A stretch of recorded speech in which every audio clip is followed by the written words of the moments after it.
Ford. I had a Ford Capri, 2 litre S. This was. It was one of the best Fords I'd ever had because it wasn't rusty. Can you believe this? It wasn't a registered car. Could be 84, might be 83. But then I had this car in the early 90s. Normally by this time, that's plenty of enough time, just over 10 years for a Ford to go really badly wrong when it comes to corrosion. But this one, for some reason, hadn't.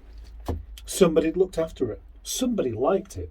And that somebody was somebody else other than me, although I did like it as well, because it wasn't rusty. And it was red, and it was very shiny, and it was possibly the most rust-free car I'd ever had at that time. And thinking about it, I don't remember seeing any rust on it at all. It also had nice carpets, smelled nice, and it went really, really well.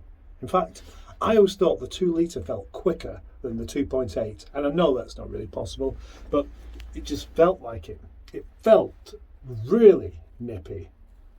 The only reason I did get rid of this car was for something else, but I can't remember what that was. But one of the problems it did have was the rear shock absorbers. Both of them failed at the same time. And so, as well as the back end wanting to step out, on the bumpy bits, it would be doing this as well. Can you imagine that? Doing that and slipping around all over the place as well. How are you supposed to control such a thing? That was the bit of corrosion, because the bottom of the little hoopy thing on the bottom of the shock absorbers had snapped off. And so I took it to my friend, who was a mechanic, who did welding, etc. And he said, "All right, I'll weld them up." And I remember thinking at the time, is that a good idea, welding shock absorbers? But he was happy to do it. In fact, he was happy to do many, many things that probably other people wouldn't do. So he welded them up and it was fine for about 2 miles, and then it went wrong again.